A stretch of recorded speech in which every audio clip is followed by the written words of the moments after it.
Hello friends, मैं हूं सन्मय प्रकाश और आप देख रहे हैं यूट्यूब चैनल सरकारी जॉब न्यूज़। ये 23 से 26 जनवरी 2021 के इंपॉर्टेंट करंट अफेयर्स क्वेश्चंस हैं। पीडीएफ अवेलेबल है विद नोट्स, एमसीक्यू है इस वीडियो के डिस्क्रिप्शन में, या आप इसे वीडियो खत्म होने से ठीक पहले मेरे बगल में जो डाउनलोड का लिंक आता है वहाँ से ले सकते हैं। तो पद्म अवार्ड से रिलेटेड बहुत सारे क्वेश्चन हैं, उन सब पे बात करेंगे। इसके अलावा भी कई और टॉपिक्स हैं, कई और क्वेश्चंस हैं, उन सब पे ओके। कई दिनों का वीडियो है इस वजह से भी। और सबसे पहले आप सभी को गणतंत्र दिवस की हार्दिक शुभकामनाएं। ओके, तो शुरू करते हैं। और सबसे पहले पद्म अवार्ड से रिलेटेड कई सारे क्वेश्चन लेते हैं। 2021 का क्वेश्चन होगा पहला, केंद्र सरकार ने वर्ष 2021 में कुल कितने लोगों को पद्म अवार्ड देने की घोषणा की है? पद्म अवार्ड में 3 अवार्ड होते हैं, पद्म श्री, पद्म भूषण और पद्म विभूषण। ओके, तो टोटल मिलाकर कितने अवार्ड्स हैं? आंसर होगा 119 लोगों को ये अवार्ड देने की घोषणा हुई है। ओके, जो 72वां गणतंत्र दिवस अभी मनाया जा रहा है, आज दिवस है गणतंत्र दिवस, रिपब्लिक डे 2021 का, तो उसके पूर्व संध्या पर यानी 25 जनवरी को इन नामों की घोषणा की गई है। टोटल 119 पद्म पुरस्कार की घोषणा हुई है। ओके, और हर साल गणतंत्र दिवस के अवसर पर ये घोषित किए जाते हैं।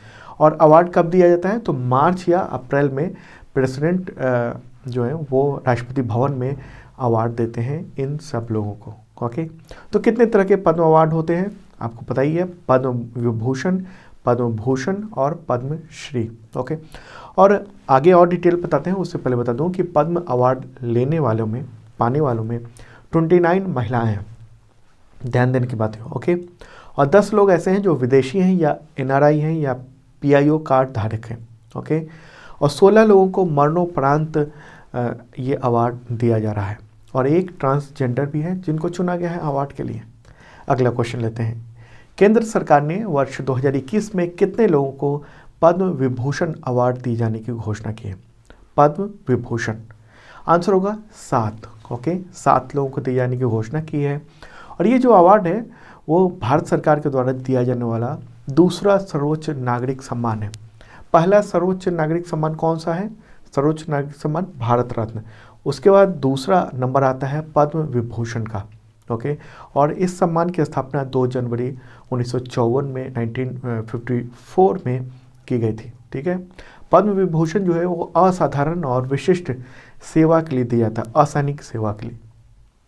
अगला क्वेश्चन लेते हैं, केंद्र सरकार ने पद्म विभूषण पुरस्कार 2021 के लिए किन्हें चुना है? क्या नाम है 7 का?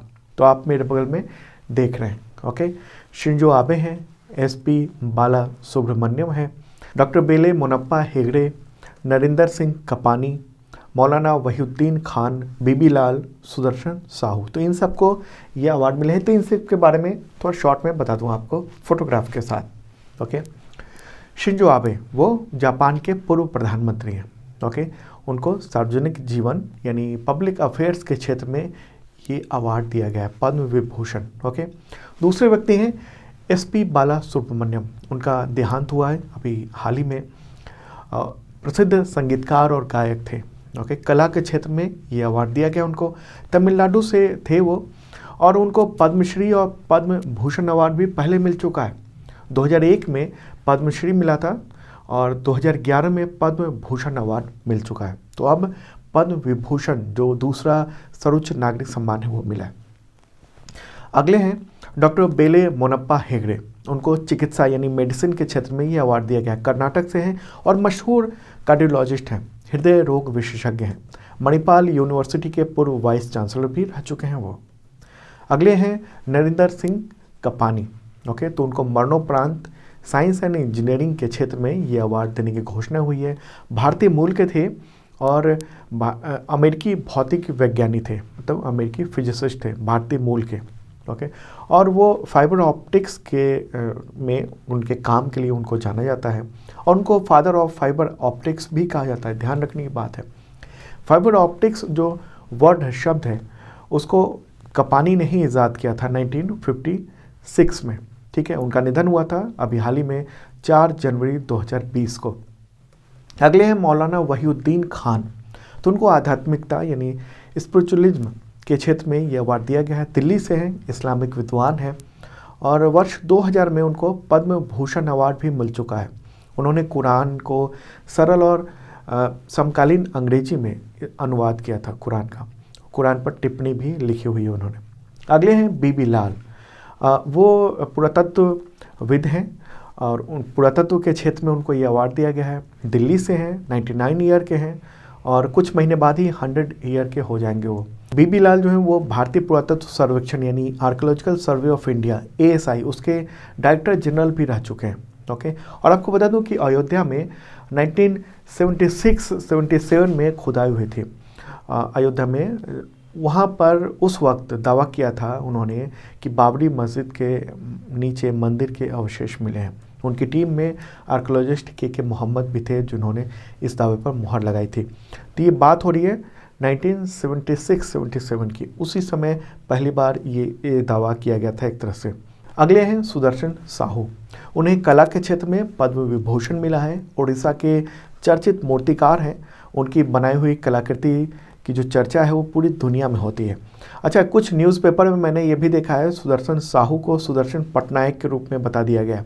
ओके, तो सुदर्शन पटनायक जो हैं वो अलग हैं, वो सैंड कलाकार हैं, बालू से कला बनाते हैं, कृति बनाते हैं। और ये सुदर्शन साहू हैं जिनको पद्म विभूषण मिला है।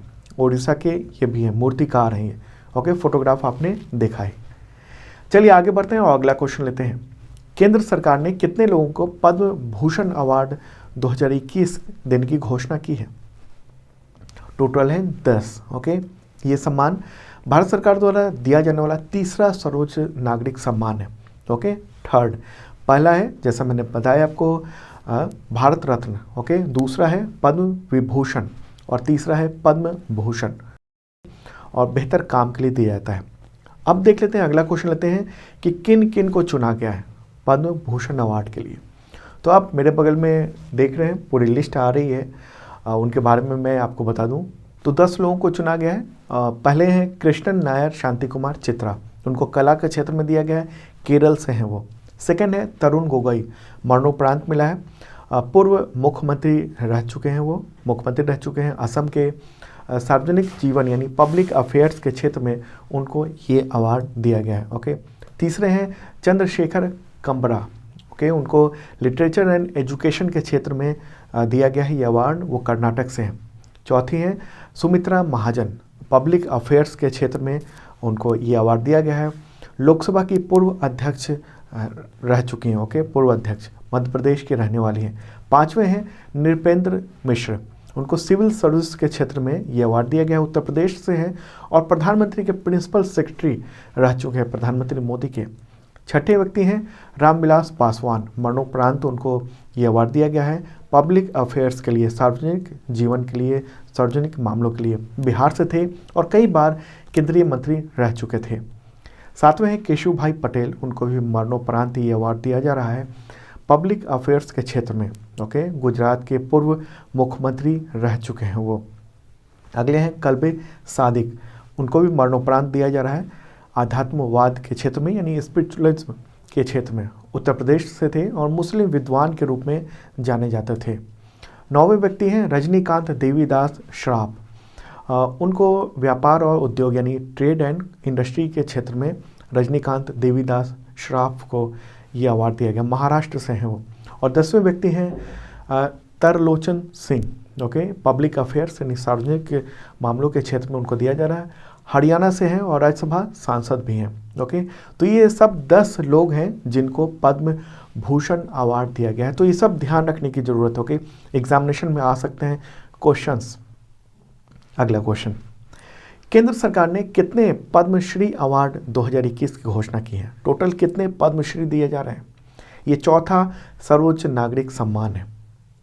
आंसर होगा 102 लोगों को ये अवार्ड दिया जा रहा है पद्मश्री। ओके, अगला क्वेश्चन लेते हैं इससे रिलेटेड कि किन्हें चुना गया है पद्मश्री के लिए। तो 102 लोग हैं टोटल। नाम आप मेरे बगल में देख रहे हैं। इन सब का नाम मैंने इस वीडियो के डिस्क्रिप्शन में जो PDF है वहाँ दे दिया है, आप वहाँ जाकर डाउनलोड कर सकते हैं।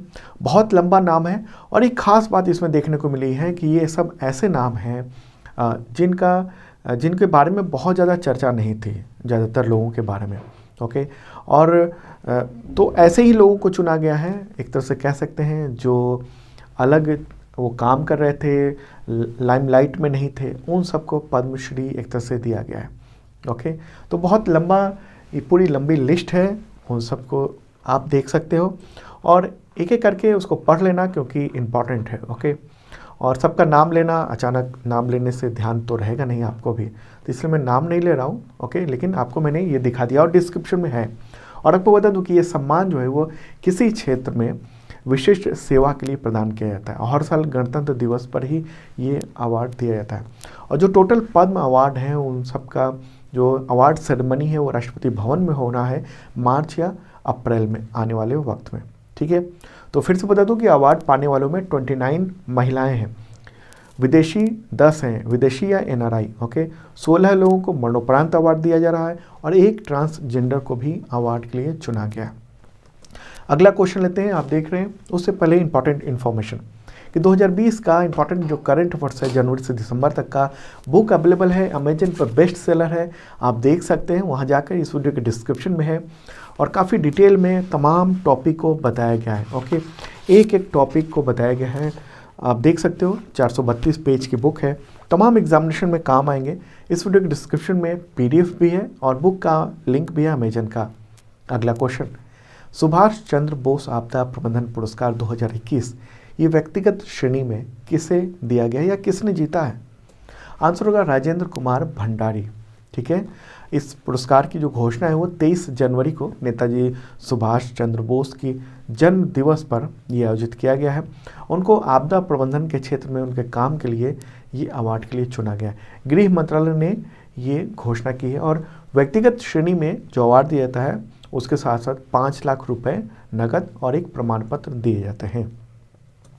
अगला क्वेश्चन लेते हैं, सुभाष चंद्र बोस आपदा प्रबंधन पुरस्कार 2021 संस्थागत श्रेणी में किसने जीता? यहाँ पर बात हो रही है संस्थागत श्रेणी की, तो आंसर होगा इसका सतत पर्यावरण एवं पारिस्थितिकी विकास सोसाइटी यानी सीड्स को दिया गया है, ध्यान रखने की ज़रूरत है। और आपको बता दूं कि संस्थागत श्रेणी में जो ये अवार्ड है उसके साथ साथ 51 लाख रुपए नगद और एक प्रमाण पत्र भी मिलता है। अगला क्वेश्चन लेते हैं, आयुष मंत्रालय का अतिरिक्त प्रभार किस मंत्री को मिला है? आंसर होगा किरेन रिजिजू। ओके, ये जानकारी राष्ट्रपति भवन ने जारी की है और इससे पहले ये जो मंत्रालय है वो राज्य मंत्री स्वतंत्र प्रभार श्रीपद यसो नाइक के पास था। हालांकि वो 12 जनवरी को कर्नाटक से गोवा जाते वक्त एक सड़क हादसे में बुरी तरह घायल हो गए, तो उनका इलाज चल रहा है। तो तब तक के लिए राष्ट्रपति ने प्रधानमंत्री की सलाह पर यसो नाइक का जो मंत्रालय है वो किरण रिजिजू को दे दिया है। ठीक है, आयुष मंत्रालय के अंतर्गत कौन कौन से डिपार्टमेंट आते हैं? तो आयुर्वेद, योगा, प्राकृतिक चिकित्सा, यूनानी, सिद्धि और होम्योपैथी, ये सब आता है। अगला क्वेश्चन, पूर्व केंद्रीय मंत्री और उद्योगपति कमल मुरारका का निधन हो गया है 15 जनवरी 2021 को। तो किस प्रधानमंत्री के कार्यकाल में मंत्री रहे थे? आंसर होगा चंद्रशेखर। ओके, चंद्रशेखर के कार्यकाल में मंत्री थे। उनका जन्म हुआ था 18 जून 1946 को। ओके, और 2012 से समाजवादी जनता पार्टी के प्रमुख थे, राष्ट्रीय समाजवादी जनता पार्टी राष्ट्रीय के। ओके, और 1990 से 91 के बीच में चंद्रशेखर सरकार में केंद्रीय राज्य मंत्री रहे और वो लंबे समय तक राज्यसभा के सदस्य भी रहे हैं, सांसद रहे हैं और वो मोरारका ऑर्गेनिक के चेयरमैन थे। ओके, तो एक इम्पॉर्टेंट बात है इनके बारे में। अगला क्वेश्चन लेते हैं, किस देश के प्रधानमंत्री मार्क रूटे समेत पूरे मंत्रिमंडल ने घोटाले के आरोप के चलते 15 जनवरी 2021 को इस्तीफा दे दिया? पूरी सरकार ने। आंसर होगा नीदरलैंड। ओके, वहाँ पर बाल कल्याण योजना का घोटाला चल रहा था, उसी दौरान नीदरलैंड सरकार ने इस्तीफा दे दिया है। घोटाले में यही था कि हजारों परिवारों पर गलत तरीके से बच्चों के देखभाल का जो भत्ता है उसकी धोखाधड़ी का आरोप था, जो कि गलत साबित हुआ था और सरकार पर आरोप लगे थे घोटाले के, तो उसके बाद उन्होंने इस्तीफा दे दिया है। ओके, नीदरलैंड, राजधानी क्या है? एम्स्टर्डम। ओके, मुद्रा यूरो। अगला क्वेश्चन लेते हैं, प्रसिद्ध कैंसर विशेषज्ञ और कैंसर संस्थान के अध्यक्ष डॉक्टर वी शांता का निधन हो गया है 19 जनवरी 2021 को। तो उन्हें कौन सा सम्मान मिला था? आंसर हो उपरोक्त सभी। 93 ईयर की थी डॉक्टर वी शांता और कैंसर मरीजों के इलाज के लिए उनका अतुलनीय योगदान के लिए उनको जाना जाता है। ओके, प्रधानमंत्री नरेंद्र मोदी सहित तमाम लोगों ने उनके निधन पर शोक जताया है। ओके, और कैंसर रोग के इलाज को लेकर काफ़ी चर्चित रही हैं वो, और मार्च 2005 तक कैंसर संबंधित WHO सलाहकार समिति की सदस्य भी रह चुके हैं। ओके, और आपको बता दूं कि सम्मान कब कब मिले थे, तो 1986 में पद्मश्री मिला था, 2006 में पद्म भूषण मिला था, 2016 में पद्म विभूषण मिला था। उनको रेमन मैग्सेसे अवार्ड भी मिल चुका है। अगला क्वेश्चन, RBL बैंक के प्रबंध निदेशक यानी MD और CEO के रूप में किसे फिर से नियुक्त की मंजूरी दी गई है RBI के द्वारा? आंसर होगा विश्ववीर आहूजा। ओके, MD और CEO फिर से वो बन चुके हैं। RBL बैंक की बात हो रही, मुख्यालय का है मुंबई महाराष्ट्र में, और टैगलाइन क्या है? अपनों का बैंक। अगला क्वेश्चन, बुक है Manohar Parrikar of the record, उसकी लॉन्चिंग किसने की, विमोचन किसने किया है? आंसर होगा प्रमोद सावंत। कौन है वो? गोवा के मुख्यमंत्री हैं, तो उन्होंने इस बुक को लॉन्च किया है। और राइटर कौन है इस बुक के? तो सीनियर जर्नलिस्ट हैं वामन सुभा प्रभु, तो उन्होंने ये लिखा है, उनकी जो यादें थी मनोहर पर्रिकर से रिलेटेड, तो उन सबको संकलित किया उन्होंने। अगला क्वेश्चन, उत्तर प्रदेश के पूर्व मंत्री माता प्रसाद का निधन 20 जनवरी 2021 को हो गया, तो किस राज्य के गवर्नर भी रह चुके थे? आंसर होगा अरुणाचल प्रदेश। 96 ईयर की उम्र में उनका निधन हो गया, लंबे समय से बीमार थे। उनका जन्म जौनपुर में हुआ था, उत्तर प्रदेश में। ओके, और पहली बार वो मंत्री बने थे नारायण दत्त तिवारी के कार्यकाल में, जब मुख्यमंत्री थे उस दौरान राजस्व मंत्री बनाया गया था। और नरसिंह राव की सरकार के समय, नरसिंह राव सरकार के समय अरुणाचल प्रदेश का गवर्नर भी बनाया गया था उनको। ओके, अगला क्वेश्चन, 21 जनवरी को किन राज्यों का स्थापना दिवस मनाया गया? इनमें से किन? आंसर होगा मणिपुर, मेघालय और त्रिपुरा। ओके, पूर्वोत्तर राज्य हैं। 21 जनवरी 2021 को 49th ईयर हो गए गठन हुए उन राज्यों के। तो मणिपुर की बात कर लेते हैं। CM कौन है? Chief minister N Biren Singh, और गवर्नर नजमा हेपतुल्ला। अब मेघालय की बात कर लेते हैं। चीफ मिनिस्टर कौन है? कॉनराड संगमा, और गवर्नर सत्यपाल मलिक। त्रिपुरा की भी बात कर लेते हैं। CM कौन है? चीफ मिनिस्टर विप्लव कुमार देव, और गवर्नर रमेश बैस। अगला क्वेश्चन, महेंद्र सिंह धोनी का रिकॉर्ड तोड़ते हुए किस बल्लेबाज ने सबसे कम यानी 27 पारियों में 1000 रन बनाने का नया रिकॉर्ड बनाया है? आंसर होगा ऋषभ पंत। ओके, भारतीय विकेट कीपर भी हैं और बल्लेबाज भी हैं, तो उन्होंने ये आंकड़ा 27वीं पारी में छू लिया। ओके, और महेंद्र सिंह धोनी का जो रिकॉर्ड था वो 32 टेस्ट पारियों का था, उसमें उन्होंने 1000 रन पूरे किए थे, लेकिन इन्होंने ऋषभ पंत ने 27 पारी में ही 1000 रन पूरे कर लिए हैं। अगला क्वेश्चन लेते हैं, हिमाचल प्रदेश के किस शहर में पहला ऑनलाइन युवा रेडियो स्टेशन शुरू किया गया है? आंसर होगा शिमला। ओके, हिमाचल प्रदेश के मुख्यमंत्री हैं जयराम ठाकुर, तो उन्होंने ही पहला ऑनलाइन युवा रेडियो स्टेशन जो राज्य का है, ऑनलाइन रेडियो स्टेशन का है, तो उसको लॉन्च किया। इसका नाम क्या है? रेडियो हिल्स यंगिस्तान का दिल, ये रखा गया है। ओके, हिमाचल प्रदेश की बात हो रही। गवर्नर कौन है? बंडारू दत्तात्रेय। राजधानी शिमला तो है ही। अगला क्वेश्चन है, मुख्यमंत्री बागायत विकास मिशन किस राज्य में शुरू हुआ है? बागायत विकास मिशन। आंसर होगा गुजरात। ओके, देखिए ये हॉर्टिकल्चर मिशन है, बागवानी मिशन है, जिसका नाम गुजरात के चीफ मिनिस्टर विजय रूपाणी ने रखा है। बागवानी मिशन है तो इसको बागायत विकास मिशन रखा गया है। ओके, उद्देश्य यही है कि बागवानी और जो औषधीय जो पौधे हैं उनकी खेती की जाए और किसानों की आय को दोगुना किया जाए। ओके, इसके लिए किसानों को ज़मीनें दी जाएंगी पट्टे पे और उस पर वो खेती कर सकेंगे। ओके, और उसके लिए फंड भी दिया जाएगा उनको। तो दोस्तों ये था इंपॉर्टेंट करंट अफेयर्स कई दिनों का। कुछ और भी क्वेश्चन है उसको अगले वीडियो में दे देंगे, और अब डेली आपको मिला करेगा वीडियो। ओके, और हाँ, जिन लोगों ने सब्सक्राइब नहीं किया ज़रूर करना, साथ में बेल आइकन दबाना मत भूलना। और हाँ, अभी जो पूरा वीडियो देखा उसका PDF अवेलेबल हो गया मेरे बगल में, इस पर क्लिक कीजिए और डाउनलोड कर लीजिए। वैसे इस वीडियो के डिस्क्रिप्शन में PDF और भी अवेलेबल हैं, वहाँ भी देख सकते हो आप। ओके, अब मिलते हैं अगले वीडियो में।